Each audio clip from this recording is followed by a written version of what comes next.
and a very happy International Women's Day to you all, if it's not too late to say so. I certainly found it an incredibly inspiring and motivating weekend, thinking about both the incredible achievements but also the challenges ahead of us, and I'm sure you did too. And Eddie, may I congratulate you first for your reappointment as Executive Director of the agency, which is fantastic news for all of us, and what perfect timing around International Women's Day, so thank you. It's such an honour to be here with you all today, with so many accomplished women working in the Kosovo public sector, and I've had the privilege of getting to know some of you over the last few months, and I hope to have the privilege of getting to know the rest of you soon. And this is a great time to be reflecting on the achievements of this brilliant women's network, which you have been able to establish, as well as to look at the work ahead. And as you said, Prime Minister, so much progress has been made in Kosovo, both generally in terms of women's rights and empowerment, but also specifically within the public sector. And I thought some of the examples which you gave were incredibly powerful and demonstrate why this is not just a question of equality, but it's also a question of quality within the way that decisions are made and this country is run. Nevertheless, globally, as we know, women remain very underrepresented in leadership roles, including in my own country. According to the UN, women only hold 26% of senior public administration positions worldwide, although in very many countries women do make up 50% of the workforce and still hold only 30% of top leaders' positions. And even in Kosovo, despite the great progress which you mentioned, Prime Minister, many key positions, as you all know, are still predominantly held by men. Out of 38 executive agencies, I believe 7 are held by women in leadership positions, 18%.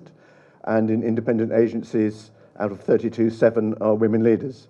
But as you also said, in the appointment of women in boards of public enterprises, women are now at 40%, I believe, which is a fantastic achievement.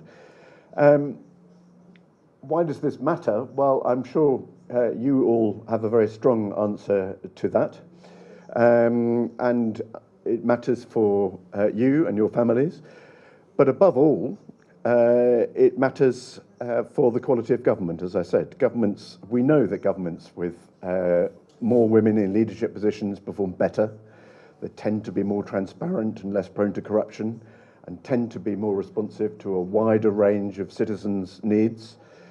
And of course, greater gender diversity strengthens institutions by bringing different perspectives and reducing groupthink and improving decision-making processes, as you also said, Prime Minister.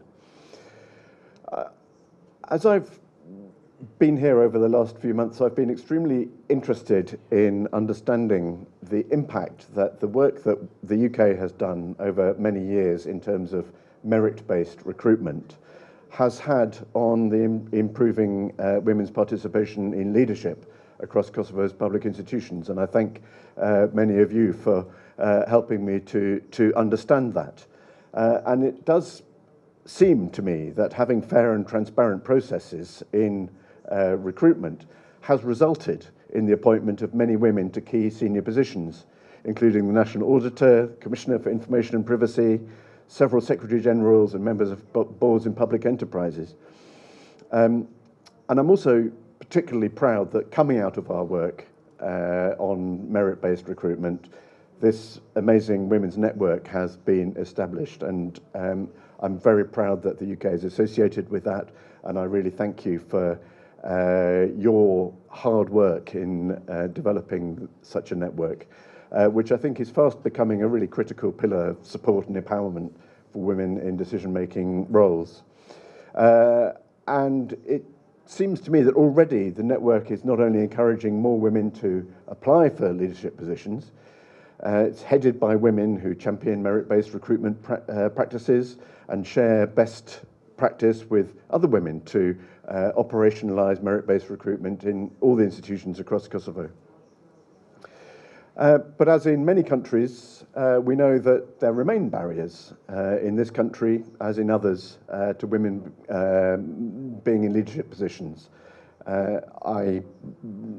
There is still some remaining societal conservatism that seems to me creates barriers to full-time careers for women. And I still hear about workplace pressures and biases that discourage people from continuing in leadership roles. And I think one of the biggest risks that I hear is that women who have broken through barriers and reached senior positions may not wish to stay there.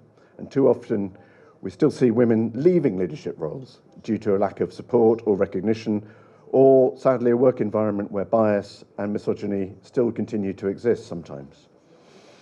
So as the UK and as the British Embassy, we remain absolutely committed to working with you and to supporting gender equality in Kosovo's public administration. And we hope that we will continue to advocate for gender-positive recruitment processes that ensure that more women apply and are selected for senior positions.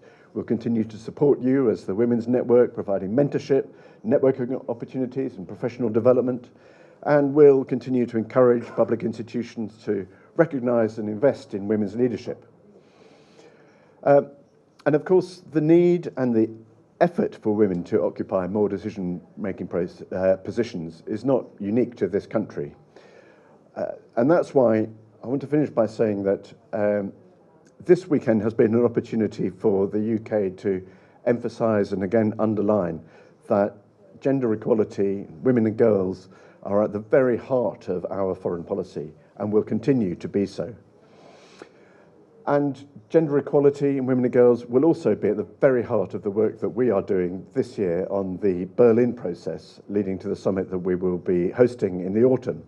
And I'm also delighted to say that that work will be led by Dame Karen Pierce, one of our most senior diplomats, who, as you probably know, has just finished being our ambassador in Washington, and before that in New York.